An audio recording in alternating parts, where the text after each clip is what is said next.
좋은 밤입니다. 예, 우리 한 주간 이제 또 거의 뭐 끝맺어가는 금요일 날 저녁인데 제가 가끔 했던 표현이지만 세상 사람들은 밖에서 불타는 금요일을 맞지만 우리는 신앙 안에서 주님 안에서 불타는 금요일이 되기를 소망합니다. 그래서 오늘 저녁에 오늘 말씀 같이 나누면서 하나님을 향한 우리 뜨거움으로 불타는 귀한 시간 되기를 소망합니다. 오늘 같이 나누실 말씀 출애굽기 2장 1절부터 10절까지 말씀입니다. 출애굽기 2장 1절부터 10절까지 말씀입니다.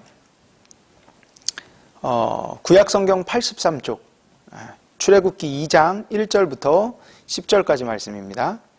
레위 가족 중 한 사람이 가서 레위 여자에게 장가들어 그 여자가 임신하여 아들을 낳으니 그가 잘생긴 것을 보고 석 달 동안 그를 숨겼으나 더 숨길 수 없게 되매 그를 위하여 갈대 상자를 가져다가 역청과 나무진을 칠하고 아기를 거기 담아 나일 강가에 갈대 사이에 두고 그 누이가 어떻게 되는지를 알려고 멀리 섰더니 바로의 딸이 목욕하러 나일강에 내려오고 시녀들은 나일 강가를 거닐 때 그가 갈대 사이의 상자를 보고 시녀를 보내어 가져다가 열어 그 아기를 보니 아기가 우는지라 그가 그를 불쌍히 여겨 이르되 이는 히브리 사람의 아기로다.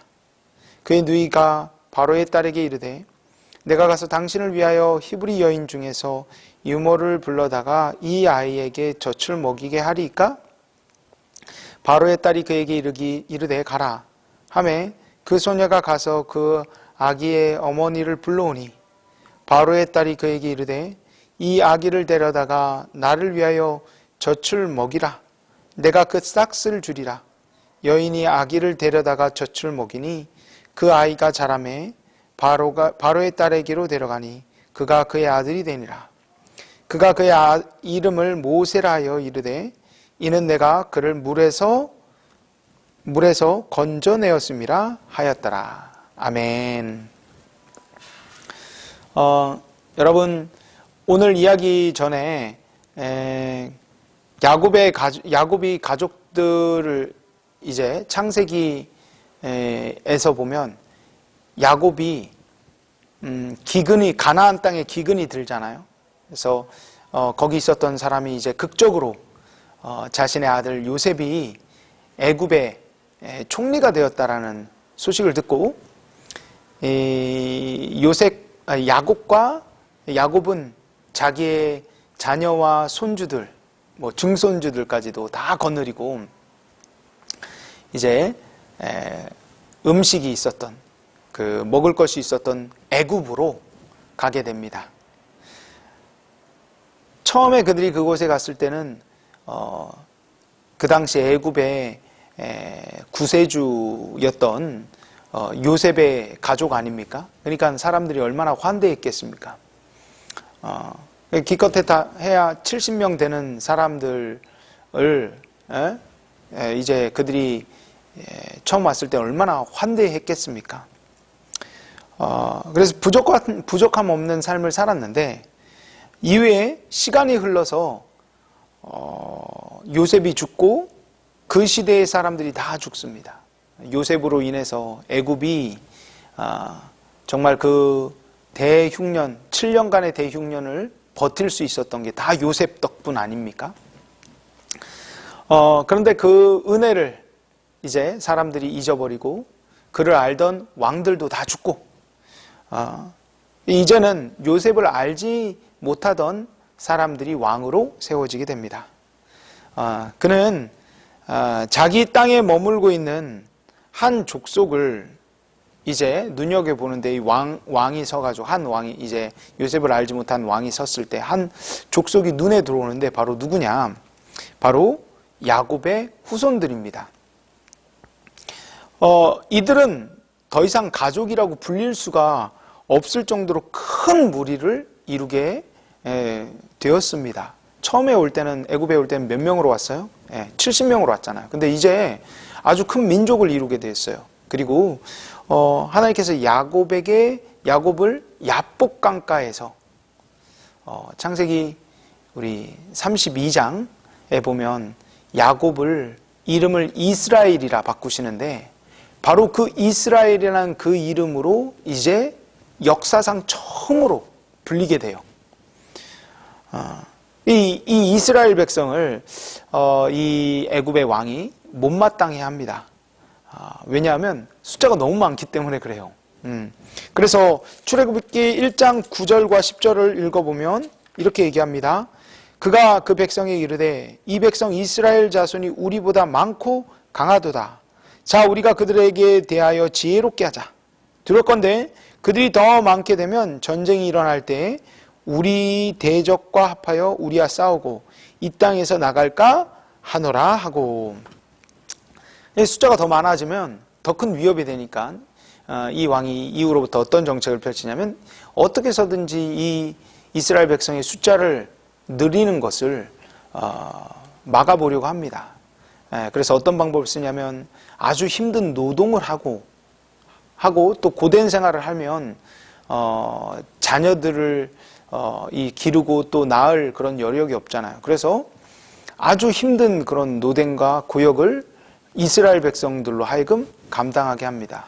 우리 이집트에 가보면 지금 뭐 피라미드라든지 스핑크스라든지 어마어마한 그런 건축물들이 있잖아요. 그게 다 이런 히브리인들이나 노예들을 통해서 만들어진 그런 건축물들인데 그런 것을 짓기 위해서 얼마나 많은 노동력들이 필요했겠습니까? 바로 그런 일들을 시켰던 거예요. 자, 그런데 놀라운 것은 학대하면 학대할수록 사람이 더 많아진다는 거예요. 이거 뭐 바퀴벌레도 아니고 바퀴벌레도 막 아무리 죽여도 막 늘어나잖아요. 뭐 이 이스라엘 백성이 그랬어요. 아무리 어려운 일을 힘들고 학대하고 어렵게 해도 사람이 점점 숫자가 더 늘어나요. 야, 왜 이렇게 많아졌어, 사람들이. 이렇게 힘든데. 그래서 이제 이 이집트 왕이 극단의 조치를 취합니다. 바로 아이들이 태어날 때 남자아이는 죽이고 여자아이는 살리라. 그런 명령을 자기 백성들에게 이제 시켜서 이제 그 아이들을 죽이는 그 일을 행하는 것이죠. 바로 그런 시대에 모세가 태어났어요. 모세가 태어났던 그런 때는 남자아이면 죽고 여자아이는 사는 그런 시대였던 거예요. 이 모세의 아버지 아므람과 어머니 요게벳은 아이를 낳았을 때 이 아이가 남자아이라는 것을 알게 되었을 때 이들은 눈물을 흘렸겠죠. 한편으로는 자녀를 낳은 기쁨이 있었을 터이고 또 다른 한편으로는 이 아이가 남자아이라는 것에 대해서 슬픔의 눈물을 흘렸겠죠. 아이 태어난 것에 대해서는 기쁨의 눈물을 흘렸겠지만 이 아이가 남자아이라는 것에 대해서는 슬픔의 눈물을 흘렸을 것입니다. 어머니 요게벳은요, 이 아이를 도저히 죽일 수가 없었어요. 아무리 왕의 명령이라고 해도 이 예쁜 아이를 어떻게 죽입니까? 우리 부모님들 마음을 잘 아시잖아요. 자기 자녀를 어떻게 죽입니까? 말도 안 되잖아요. 그래서 이 여인이 이 아이를 몰래 키우기 시작합니다. 숨어서 아이에게 젖을 주었고 또 아이가 울기라도 하면 입을 틀어막고 아니면 이불 밑에서라도 이불을 뒤집어 쓰고서라도 아이의 울음소리가 밖으로 새어나가지 않도록 얼마나 노력을 했는지 모릅니다. 밤마다 우는 아이를 달래며 얼마나 조마조마했겠습니까? 우리 애들이 태어나면 처음 세상에 적응한다고 밤에 얼마나 웁니까? 그렇죠? 밤 자다가 도중에 깨어서 일어나가지고 울고 그런 일들이 비일비재하잖아요. 그렇죠? 하루에도 몇 번이나 이 아이들이 웁니까? 그럴 때마다 요게벳이 모세의 엄마가 얼마나 가슴 조마조마하며 이 아이를 정말 우는 소리가 새어나가지 않도록 얼마나 노력했겠습니까? 그런데 그렇게 노력을 해도 문제는 아이가 점점 크는 거잖아요. 3개월 정도 지나가니까 이제는 더 이상 아이 우는 소리를 숨길 수가 없을 정도로 건강했어요. 이 아이가. 그러자 이제는 뭐 더 이상 숨길 방법이 없으니까 아기 엄마는 그렇다고 해서 아이를 그냥 죽도록 내버려 둘 수는 없었습니다. 그래서 어떻게 했냐? 아이의 생사를 하나님께 맡겼어요. 바로 아이를 갈대상자에 넣어서 나일강에 흘려내보내는 거예요. 혹여나 하나님이 이 아이를 불쌍히 여기셔서 축복해 주신다면 어느 마음씨 좋은 애굽 사람의 손에 이 아이가 의해서 건져지게 된다면 혹 그들이 이 아이를 불쌍히 여겨서 자신들의 자녀로 삼아준다면 이 아이가 목숨은 건질 수 있지 않겠습니까? 그렇게 좋은 마음씨 좋은 이집트 사람을 만나기를 바라는 마음으로 아이를 갈대상자에 태워가지고 이 아이를 이제 내려다 보냅니다. 근데 이게 이런 일이 일어날지 안 일어날지 사실 장담할 수는 없잖아요. 그렇죠? 군인들한테 발각될 수도 있고 가다가 갈대상자가 물에 빠져가지고 물속으로 아이가 빠져서 죽을 수도 있고 이거 어떻게 될지 몰라요. 그래서 전적으로 아이의 엄마는 어떻게 했냐면 전적으로 하나님께 모든 일을 맡겼어요. 마지막까지 갈대상자를 쥐고 있었던 그 손을 쉽게 놓치지는 못했겠죠. 그러나 그 상자를 놓칠 때 이렇게 나일 강가에 내려놓을 때 엄마는 정말 자기 자신을 모든 것을 다 내려놓고 전적으로 하나님만 바라보는 하나님, 이 아이를 좀 불쌍히 여겨주시옵소서, 좀 살려주시옵소서. 자기의 모든 희망을 이제 하나님께 걸고 갈대상자에서 손을 떼었겠죠. 우리 연평안이라는 작곡가께서 요게벳의 노래라는 노래를 지으셨어요. 이 곡에 이 요게벳의 마음이 잘 표현이 되어 있습니다. 한번 들어보십시오. 작은 갈대상자 물이 새지 않도록 역청과 나무진을 칠하네. 어떤 마음이었을까? 그녀의 두 눈엔 눈물이 흐르고 흘러. 동그란 눈으로 엄마를 보고 있는 아이와 입맞추며 상자를 덮고 강가에 띄우며 간절히 기도했겠지. 정처 없이 흐르는 강물에 흔들 흘러가는 그 상자를 보며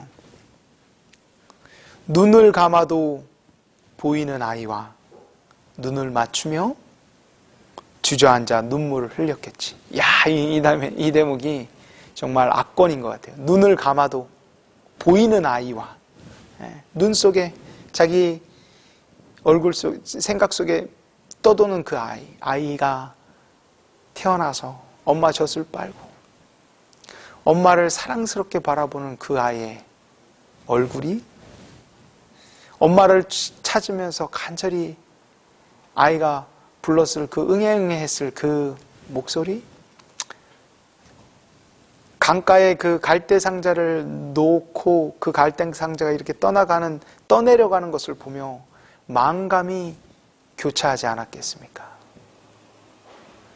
그때 이 엄마의 유일한 소망은 하나님밖에 없었어요. 하나님, 이 아이를 불쌍히 여겨주시옵소서.